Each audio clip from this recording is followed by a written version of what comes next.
오늘은 고난당한 것이 내게 유익이라 라는 말씀으로 하나님의 말씀 증거하도록 하겠습니다. 요즘 새벽마다 에스겔서를 살피고 있죠. 계속 징계에 대한 말씀이 나오고 있었어요. 근데 거기서 끝나는 게 아니라고 했어요. 이런 징계가 결국 뭘 가리킨다고 했습니까?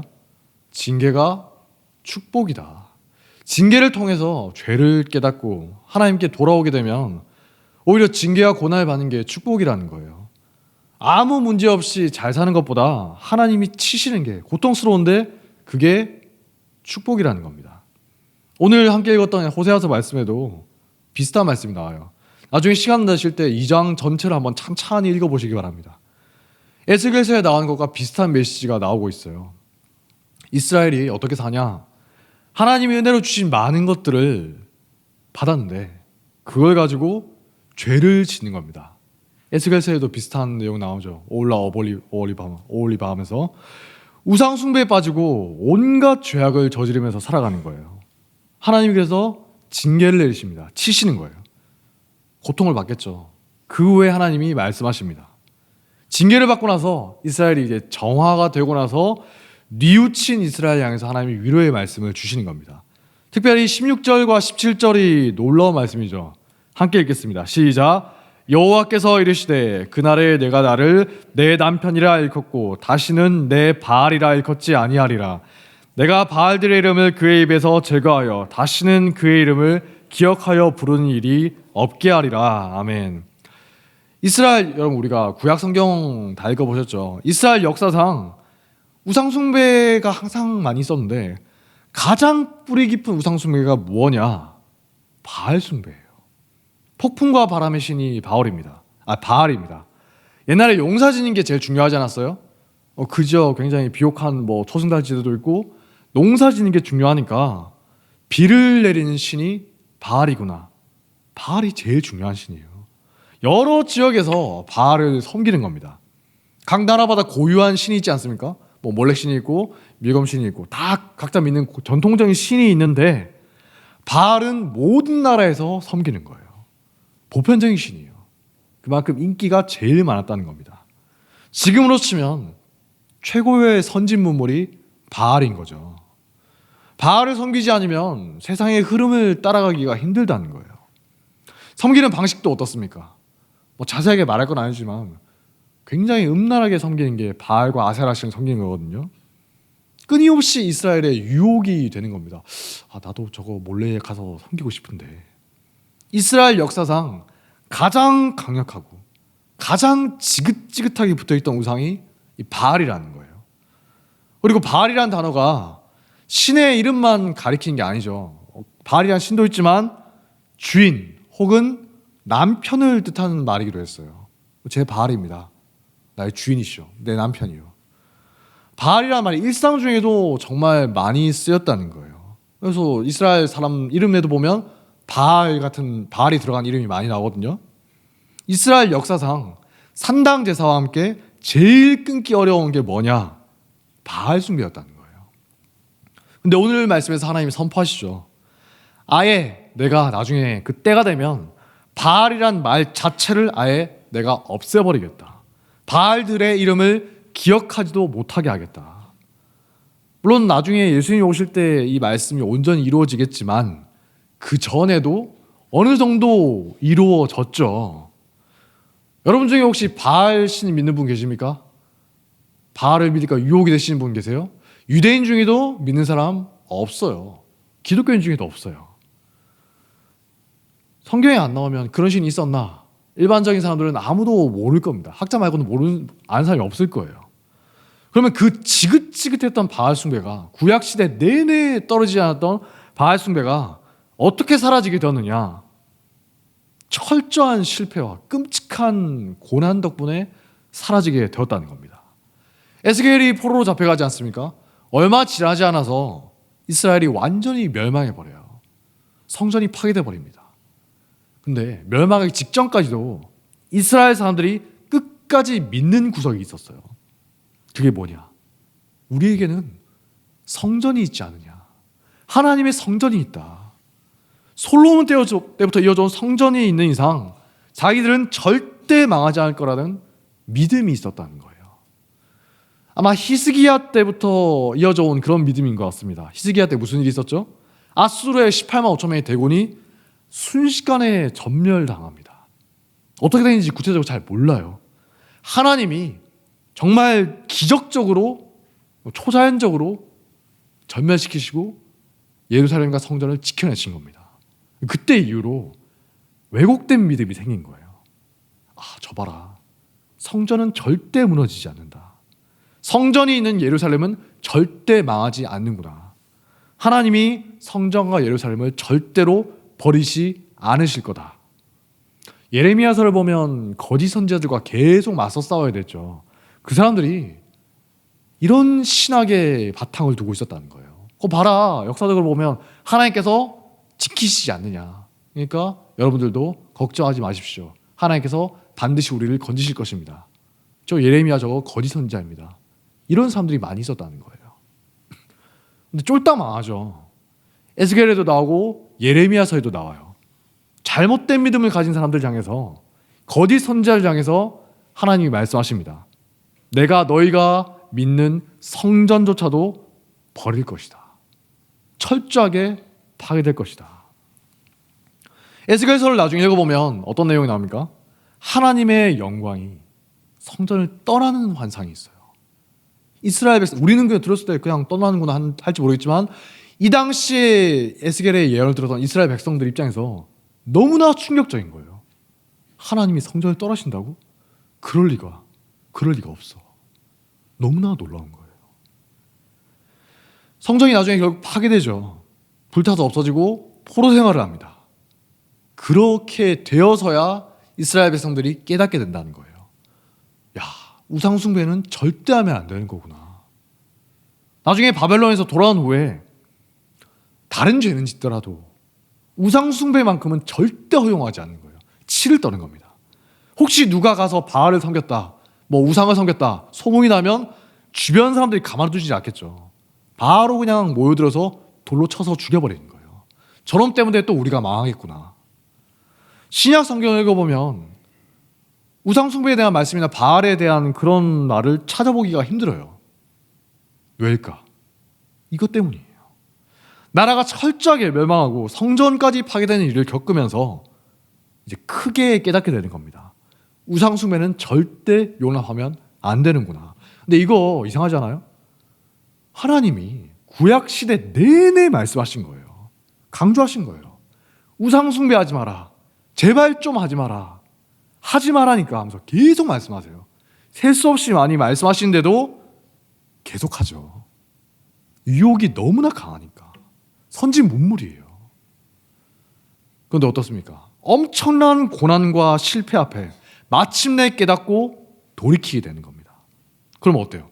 나라가 망하고 포로로 끌려가고 성전이 파괴되어서 없어진 게 축복인 거죠. 평안하던 기간에는 끊임없이 우상숭배에 빠져요. 포로로 고생할 때는 우상숭배를 끊게 되었으니까 고난이 축복이었다는 겁니다. 므낫세도 어떻습니까? 유다 역사상 최악의 왕이 므낫세죠. 통치 기간도 제일 길어요. 히스기야가 나중에 병에 걸렸을 때 제가 잘하지 않았습니까? 자기 공로를 주장하면서 조금만 더 살게 해주십시오. 막 때를 써서 얻어낸 기간이 있어요. 10여 년 동안. 그때 태어난 아이가 므낫세예요. 그냥 죽었어야 되는데 괜히 히스기야가 더 살아가지고 므낫세가 태어난 겁니다. 근데 이 므낫세가 얼마나 끔찍한 죄를 지었나. 성경을 읽어보면 므낫세의 죄악 때문에 유다가 멸망했다. 이런 말이 계속 나와요. 인간이 어느 정도냐 하니까 열왕기상 21장을 보니까 그 목록들이 몇 개 나오거든요. 여호와의 성전에, 다른 것도 아니고 성전에다가 우상을 섬기는 제단들을 막 짓는 겁니다. 거기서 우상 숭배를 하라고 하는 거예요. 자기 아들들을, 한 명이 아닙니다. 역대기를 보니까 아들들을 불태워서 우상들에게 바쳐요. 네. 율법에서 하지 말라고 한 여러 가지 죄악들, 특히 하면은 죽을 죄다. 그걸 계속 지어요. 점치는 죄, 귀신을 부르는 죄. 여러분, 점치면 안 됩니다. 하나님께서 정말 가증스럽게 여기는 악한 죄예요. 그게 얼마나 심했던가. 성경을 보니까 이렇게 말합니다. 이 백성이 므낫세의 깸을 받고 악을 행한 것이 여호와께서 이스라엘 자손 앞에서 멸하신 여러 민족보다 더 심하였더라. 가나안 민족이잖아요. 다 죽여야 되는 그 죄악보다 더 심했다는 겁니다. 므낫세가 이 가증한 일과 악을 행함이 그 전에 있던 아모리 사람들의 행위보다 더욱 심하였고, 또 무죄한 자의 피를 심히 많이 흘려서 예루살렘 이 끝에서 저 끝까지 가득하게 되었더라. 대단한 사람이죠. 이런 인간이 지옥에 가지 않으면 누가 가겠느냐. 그런데 역대하 33장 10절부터 보니까 놀라운 말씀이 나와요. 여호와께서 아수르 왕을 사용해서 므낫세를 치시거든요. 므낫세가 바벨론으로 끌려갑니다. 그때는 바벨론이 아수르 제국의 한 도시였으니까 멀리 끌려가요. 근데 거기 가서 놀랍게 변한 겁니다. 그가 환난을 당하여 그의 하나님 여호와께 간구하고 그의 조상들의 하나님 앞에 크게 겸손하여 기도하였으므로 하나님이 그의 기도를 받으시며 그의 간구를 들으시사 그가 예루살렘에 돌아와서 다시 왕위에 앉게 하심에 므낫세가 그제서야 여호와께서 하나님이신 줄을 알았더라. 므낫세의 인생에 있어서 최악의 고난이 포로로 끌려가는 거잖아요. 왕이 되어서 이제 내 세상이야. 자기 멋대로 살고 있는데 갑자기 아수르가 쳐들어와서 쇠사슬에 매여서 잡혀가요. 근데 그 고난을 통해서 비로소 누가 진짜 신이냐 깨닫게 되고 회개하게 된 겁니다. 만약 이런 고난이 없었으면, 포로로 끌려가지 않았으면 어땠을까요? 죽을 때까지 깨닫지 못해요. 왕으로 떵떵거리면서 누가 나에게 뭐라고 해 하면서 열심히 죄를 짓고 살다가 지옥으로 가는 거예요. 이 지옥행 1순위예요, 이 인간. 근데 철저하게 망하는 사건을 통해서 구원받게 된 겁니다. 그 악하고 교만했던 자가. 우리도 주변에 보면 어떻습니까? 저도 최근에 이제 선교와서 몇 개 들은 게 있는데, 잘 나갈 때, 평안할 때는 하나님을 찾지도 않다가 이제 박살이 나고 고난을 겪은 후에야 돌아오는 분들이 있지 않습니까? 그분들의 공통적인 고백이 뭐예요? 고난 당한 것이 저에게 유익이었습니다. 말로 다 할 수 없는 고난과 실패를 통해서 비로소 하나님께 돌아오게 됐다는 거예요. 그 전에 어떻습니까? 부모님이 막 눈물로 말해도 듣지도 않아요. 나중에 갈게요 하면서 안 나가요. 근데 모든 게 꺾이고 실패로 돌아가는 그 경험을 통해서 깨닫고 돌아오게 되는 거예요. 그럼 이게 인생에 있어서 제일 큰 축복이지 않습니까? 므낫세처럼 망할 뻔하다가 므낫세처럼 큰 고난을 겪고 므낫세처럼 구원을 받게 된 거예요. 고난과 실패를 통해 하나님께 돌아오는 것이야말로 무엇보다 인생의 가장 큰 축복이라는 겁니다. 이런 고난과 실패는 첫 번째로 우리를 겸손하게 합니다. 제가 옛날에 혹시 말씀드렸는지 모르겠는데, 지금은 제가 좀 이제 사역자 하면서 한 10년 가까이 됐는데, 첫 설교할 때가 아직도 기억이 나요. 첫 설교할 때 진짜 폭망했습니다. 철저하게 망했어요. 사실 제가 첫 설교를 제가 사역하던 교회에서 한 게 아니에요. 설교하기 전날에 부탁받아서 갑자기 하게 됐어요. 제가 이제 예전부터 알고 지내던 아버지 친구분이 목동에서 목회를 하시는데, 하필이면 토요일에 제가 좀 알바하다가, 제가 원래 그런 인간이 아닌데 문득 갑자기 생각이 나서 뭐 잘 지내시죠? 안부 인사를 했는데, 그분이 갑자기 말씀하신 거예요. 치훈아 잘 지내냐? 너 근데 지금 전도사 아니냐? 잘 됐다. 내일 우리 교회 와서 오후에 설교 좀 해라. 제가 당연히 사양했죠. 겸손해서가 아니라 기겁을 하면서 사양했어요. 식은땀이 나더라고요. 지금이야 뭐 내일 갑자기 뭐 하라고 하면은 예 하면서 이제 어떻게든 하겠는데, 그때는 해본 경험이 없잖아요. 깜짝 놀라요. 설교요? 목사님 제가 다음에 할게요. 어떻게든 안 하려고 말렸는데, 이분이 뭐 여호와의 영을 받았는지 갑자기 그날따라, 그런 분이 아니셨는데 어쩌면 그렇게 끈질기게 저한테 말씀하시는지, 그냥 와서 해 괜찮아 하면서 어쩔 수 없이 하게 됐어요. 그래서 제가 좀 기대한 게 있습니다. 그래, 첫 설교인데 하나님께서 은혜 주시지 않을까. 갑자기 하는데 그래도 좀 도와주시겠지. 완전히 망했습니다. 내용도 내용인데 설교 노하우가 전혀 없잖아요. 처음 하잖아요.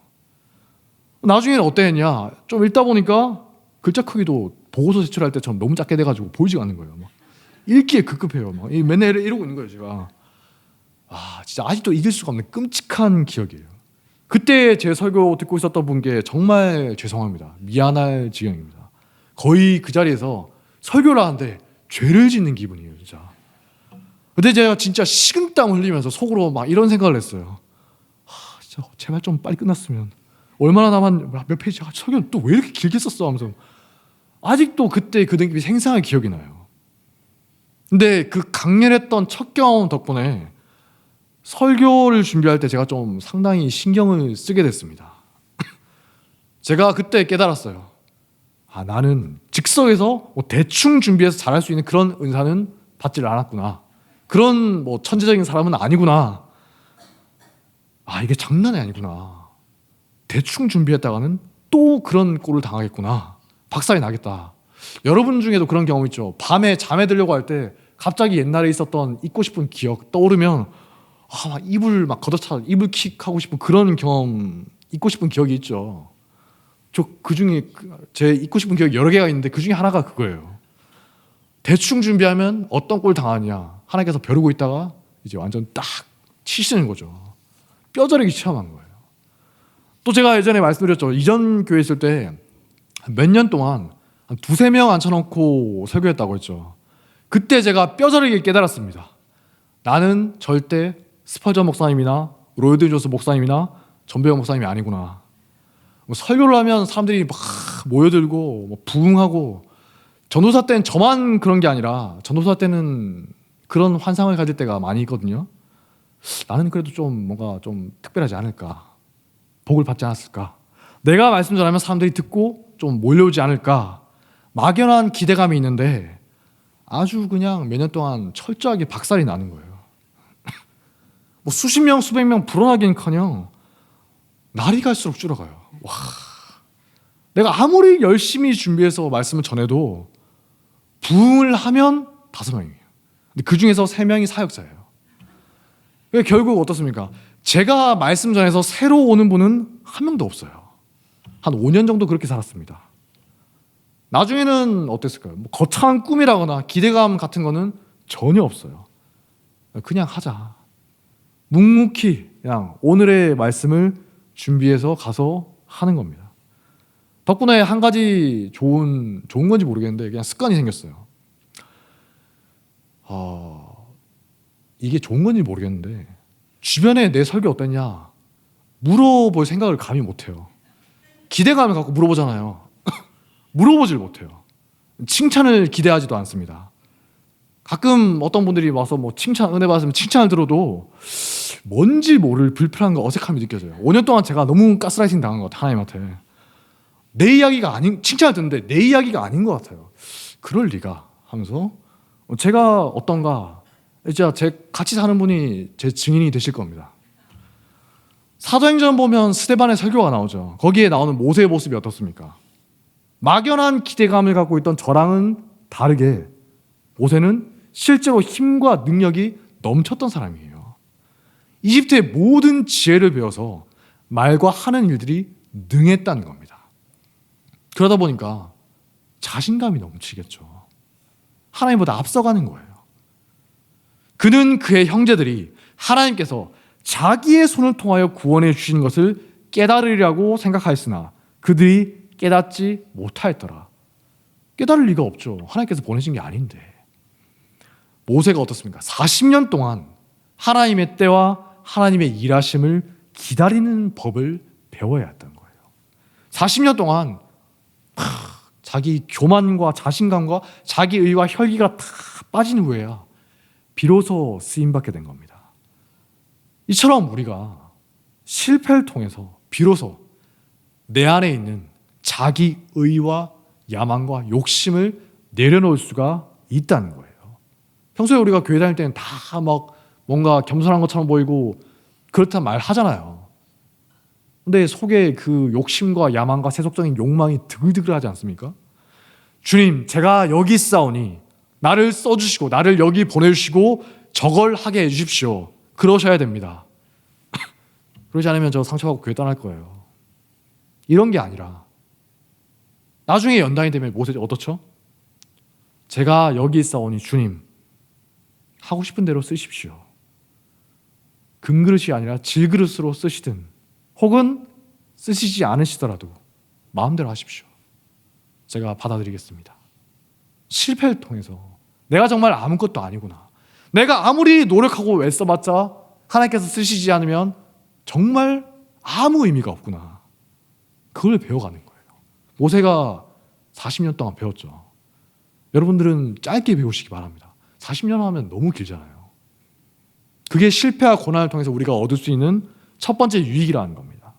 두 번째로 실패와 고난을 통해서 우리가 성숙해질 수가 있어요.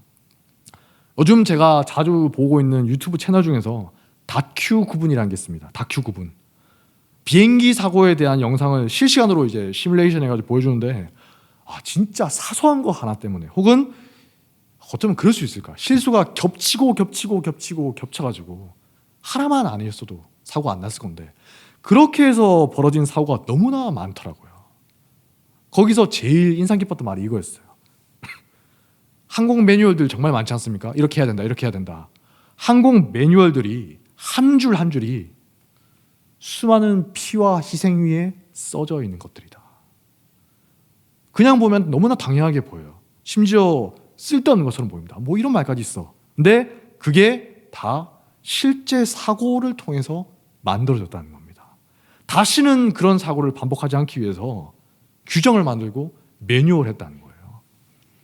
지금은 제일 안전한 교통수단이 비행기라고 합니다. 제일 안전하니 걱정 마시고 타십시오. 그렇게 되기까지 수많은 희생을 통해서 교훈을 얻어왔다는 거예요. 일본에서도 1955년도에 세월호 사건과 비슷한 사건이 벌어졌다고 합니다. 시운 마루호 사건이라는 게 있는데 이때도 학생들의 피해가 굉장히 컸다고 해요. 이 사람들이 애들이 대처하는 법도 몰랐고 수영을 못하는 아이들이 많아가지고 굉장히 이제 피해가 많았다는 거죠. 그 일하는 사람들이 막 구명조끼를 나눠줘도 어떻게 차용할지도 모르고 수영할지도 모르니까 그냥 희생된 거예요. 이 사건 이후로 일본에서 학교를 지을 때마다 수영장을 포함해서 짓게 하는 거예요. 대부분의 수영장이 다 있습니다. 수영 교육을 의무화시키는 겁니다. 배에 대해서 규정도 철저하게 지키려고 하는 거예요. 일본에도 우리나라처럼 예전에 규정이 있었는데 뭘 그 다 지켜가면서 대충 지키고 하다가 사고가 터져버리는 거죠. 원칙을 지키려고 하는 거예요. 이웃 나라에 있는 융통성을 좋아하는 어떤 나라와 다르게 우리나라랑 다르게 사고를 통해서 교훈을 얻고 다시는 반복하지 말아야 된다. 노력을 하는 겁니다. 우리도 여러 사고가 있었는데 사고를 통해서 얼마나 우리나라 사람들이 교훈을 얻고 다시 반복하지 않으려고 애쓰고 있는지는 잘 모르겠습니다만 실패를 통해서 성숙해지고 발전하는 게 중요하고 필요하다는 거예요. 고난을 낭비하지 말아야 한다는 겁니다. 그러지 않으면 어떻죠? 했던 잘못 계속 반복하는 거예요. 이스라엘이 사사기 때 보면 어떻습니까? 계속 잘못을 반복하죠. 고난이 와도 제대로 깨닫지를 못해요. 실패와 고난을 통해서 성숙해지지가 않은 겁니다. 그러니까 때가 지나면 또 잘못을 범하고 고난이 오고 잘못을 범하고 고난이 오고 계속 반복되고 악화되는 거예요. 흔히 미국 사람들 보면서 우리나라 사람들이 그렇게 말하죠. 미국 사람들은 우리와 다르게 군인에 대해서 존중하는 분위기가 있다. 의식이 있다. 알고 보니까 미국도 처음부터 그랬던 건 아니더라고요. 보너스 아미 사건이라는 게 있습니다. 1차 세계대전 때 참전했던 군인들이 있지 않습니까? 뭐 상위 병사들 이런 사람들이 있는데 참전 수당 문제 때문에 시위를 일으킨 거예요. 이 사람들이. 대공황이 오니까 좀 수당을 우리에게 좀 빨리 달라. 땡겨달라. 근데 이때 무자비하게 진압을 했다고 합니다. 메가더 장군이 좀 진압을 했는데 군대를 동원해가지고 무자비하게 진압을 해버리는 거예요. 근데 그거를 국민들이 지켜보면서 엄청난 충격을 받은 겁니다. 판자촌에 모여서 시위하던 그 대부분의 가난한 퇴역 군인들이 정말 무자비하게 진압당하고 다치고 막 집이 불타고 하는 걸 보면서 그걸 지켜보던 전 국민들이 경악을 한 거예요. 저게 대체 뭐냐? 저 사람들 우리를 위해서 대표해서 싸웠던 사람들인데 이때 이후로 제대 군인들에 대해서 지원을 하는 법이 생기고, 그전까지는 없었던 거예요. 법이 생기고 사람들의 인식이 조금씩 바뀌어가게 되었다는 거예요. 끔찍한 실패, 아픈 경험을 통해서 국민들의 인식이 성숙해진 결과가 오늘날의 모습이라는 겁니다. 처음부터 그랬던 게 아니에요. 마지막 세 번째로, 고난과 실패를 통해서 우리가 뭘 배울 수 있냐? 타인을 이해하고 용납하는 폭이 넓어질 수가 있는 거죠. 내 실패를 통해서 남을 살리는데 내가 쓰임받을 수가 있다는 거예요. 대표적인 게 베드로지 않습니까? 스스로도 끔찍한 배신자입니다. 3년 동안 예수님의 저자 직강을 들어도 지독하게 속을 썩였던 사람이 베드로예요. 세속적인 사람이죠. 누구보다도 성공에 대한 욕심이 많았고 타인에 대해서 경쟁심이 가득했어요. 막 보는 사람들마다 눈을 부라리면서 막 싸우려고 하고, 내가 너보다 낫지, 맨날 말다툼하고. 근데 그랬기 때문에 나중에 변화가 된 이유에 어떻습니까? 자기와 같이 치명적인 실패를 겪은 사람들을 위로해주고 다시 일으켜 세울 수가 있는 거예요. 베드로가 살려야 될 대표적인 사람이 마가 요한이지 않습니까? 그 편협하고 옹졸한 성격의 베드로가 철저한 실패를 통해서 변화된 끝에 한 젊은이의 인생을 건져냈다는 거예요. 실패와 고난을 겪어냈던 사람이 하는 말이 어떻습니까? 우리도 보면은 제가 하는 말보다 훨씬 인생 경험 많은 황 목사님이나 아니면 담임 목사님이 하신 말씀이 훨씬 무게감이 있죠. 당연한 거예요. 실패와 고난을 겪었던 사람이 하는 말이 무게감부터가 다르다는 겁니다. 그런 분들은 이해의 폭이 넓어요. 실패해봤고 고난을 겪어봤잖아요. 그래서 어떻습니까? 안 되는 거를 이상하게 여기질 않아요. 안 될 수도 있지. 그럴 수도 있지. 반면에 평탄한 인생을 살고 잘 되기만 했던 사람은 이해하지를 못해요. 왜 못해? 네가 기도가 부족해서 그래. 나처럼 잘 믿어봐. 네가 믿음이 부족해서 그렇지. 나처럼 잘 믿으면 하나님께서 복을 주실 거야. 비슷한 말을 한 사람도 있었죠. 욥의 친구들입니다. 자기 세계관에 갇혀서 주변을 바라보질 못하는 거예요. 자기의 좁은 그 경험에 갇혀가지고 그걸 벗어나는 일이 있으면 너무나 쉽게 정죄한다는 겁니다. 이해하지 못하는 거예요. 왜 못해? 네가 안 하니까 그런 거지. 핑계대지 마. 할 수 있어. 너무나 쉽게 말한다는 거예요. 흔히 이제 축구나 야구 같은 데서 명 선수였던 사람이 명 감독이 되는 경우는 거의 없다고 하지 않습니까? 실제로 그래요. 유명한 선수였던 사람이 유명한 감독이 되는 경우가 축구 감독 중에도 한 손에 꼽을 정도입니다. 한두 명 말고는 기억나는 사람이 없어요. 대부분의 명감독들은 무명 선수 출신인 경우가 많다고 합니다. 별로 유명하지 않았거나 선수 생활 내내 실패를 겪은 사람들이 너무나 많다는 거예요. 왜죠? 명 선수였던 사람은 일단 이해가 안 되는 거예요. 이거 왜 못해? 이렇게 하면 되잖아. 왜 못해? 이해가 안 되는 거예요. 너무나 자기는 이제 재능을 타고났으니까 너무나 쉽게 하니까 다른 선수들이 못한 걸 보면서 답답하게 여기는 거예요. 이해를 못하는 겁니다. 반면에 명 감독들은 어떻습니까? 선수 시절부터 뼈저리게 느껴야 돼요. 나는 안 되는구나. 나는 안 될 놈이구나. 맨날 후보 선수를 있고 막 물주는 자 나라고 있고 그러면서 계속 고민하는 거예요. 어떻게 하면 조금이라도 되게 할 수 있을까? 어떻게 하면 가지고 있는 걸로 최대한의 결과를 낼 수가 있을까? 어떻게 하면 나 같은 안 되는 선수에게 조금이라도 도움을 줄 수가 있을까? 치열하게 고민을 하는 거예요. 그러니까 나중에 선수들을 지도할 때 고민했던 결과물을 줄 수가 있는 거죠. 고민을 해봤으니까. 예전에 베트남 감독을 맡아서 엄청난 인기를 누렸던 감독이 있죠. 박항서 감독님입니다. 이분도 보니까 대학생 때는 모르겠는데 프로나 국가대표 경력이 거의 없어요. 국가대표 경력이 몇십 분밖에 없습니다. 감독이 되어서도 어떠냐? 실패의 연속이에요. 점점 급이 내려가는 겁니다. 계속 내려가요. 그러다가 이제 찾아갔던 게 베트남이에요. 그러다 보니까 어떠냐? 실패한 사람이나 안 되는 사람의 마음을 누구보다도 잘 알아주는 거예요. 선수들을 보듬어 주는 겁니다. 때로는 형처럼 혹은 아버지처럼 친근하게 다가가는 거예요. 막 자기가 선수들 발 마사지 해주기도 하고 하면서 너무나 친근하게 지내는 거죠. 이전 감독들은 베트남 왔을 때 굉장히 오만한 경우가 많았다고 합니다. 베트남이 패배주의에 찌들어 있으니까 니들이 뭘 알겠냐, 내 말 들어라 이랬는데 박항서 감독 와서 너무나 겸손하게 베트남 문화를 존중하면서 다가가니까 선수들도 처음에는 막 제가 뭘 알겠냐, 또 조금 있다가 떠나겠지, 그러다가 마음을 열고 맞이하는 거예요. 만약에 박항서가 잘 나가던 선수였으면 베트남 선수를 보면서 어땠겠어요? 속으로 굉장히 무시했겠죠. 아이고 이놈들 이거 어디 쓰냐, 이거밖에 못하냐. 잘 나가던 감독이었으면 베트남 갈 일도 없었겠지만 혹시 가게 되면 수치로 여겼을 겁니다. 외국인 감독들의 무덤이라고 불렸다더라고요, 베트남 감독이. 근데 누구보다도 실패를 많이 했기 때문에 패배주의에 찌들었던 베트남 선수들을 이해할 수가 있고 그들의 마음을 얻을 수가 있었다는 거예요. 바울도 마찬가지죠. 바울이 원래 어떤 사람입니까? 혈기의 사람이에요.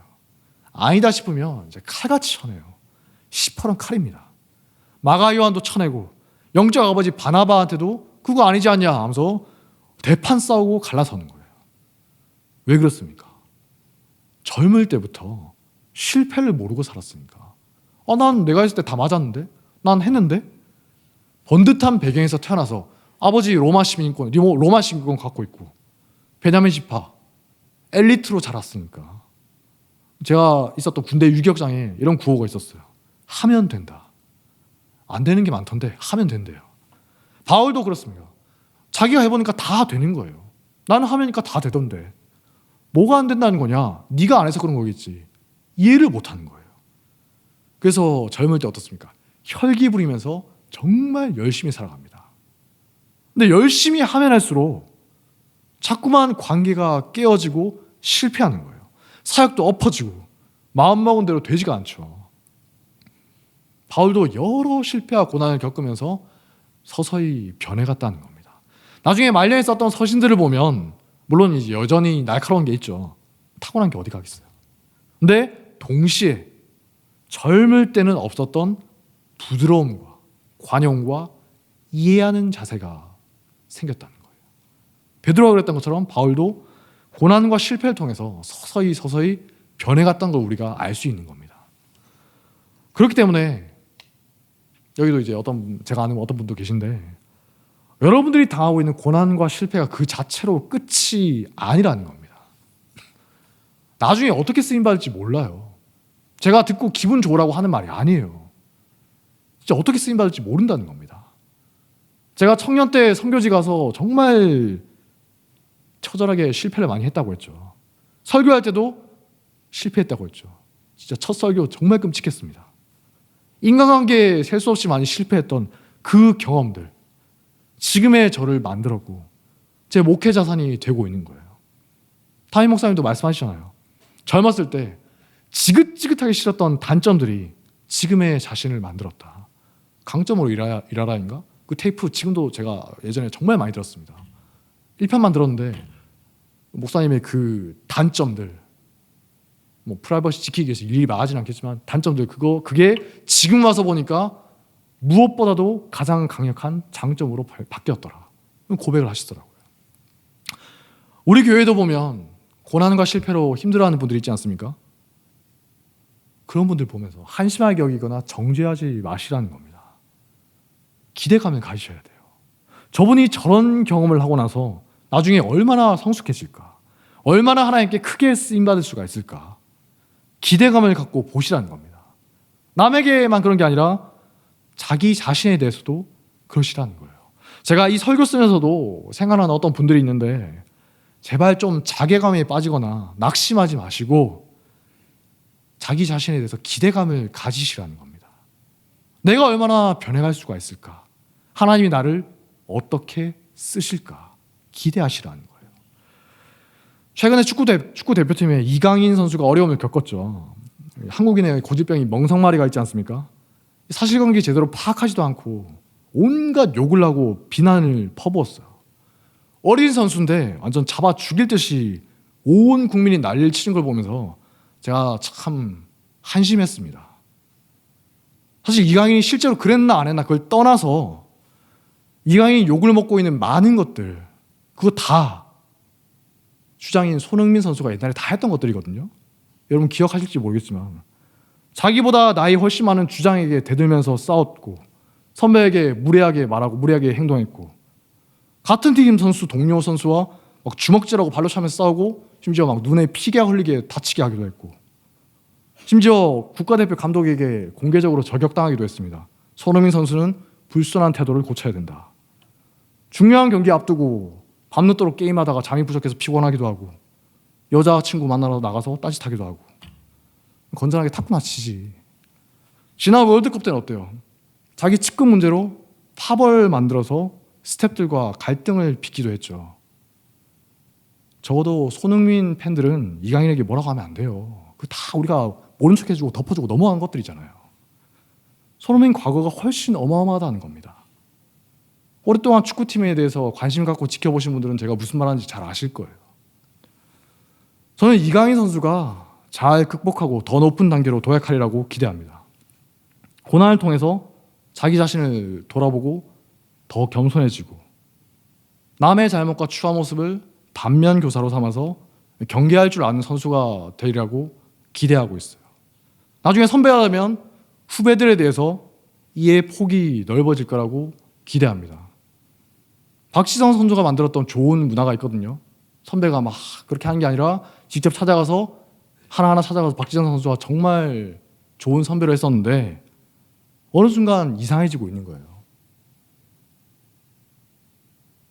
과거를 통해서 더 깊어지고 성숙해질 것을 기대합니다. 말씀을 정리하겠습니다. 실패와 고난은 우리에게 주어진 기회라는 겁니다. 우리를 겸손하게 하고 성숙하게 하고 타인을 이해하고 용납하는 폭이 넓어지게 합니다. 고난과 실패를 낭비하지 마십시오. 고난당한 것이 나에게 유익이라. 많이 읽고 많이 들으셨죠? 귀로만 듣고 머리로만 아는 말씀이 아니라 우리의 삶을 통해서 진심으로 살아내는 말씀이 되길 주님의 이름으로 축복합니다. 자리에서 일어나겠습니다. 예수 늘 함께 하시니 찬양하겠습니다.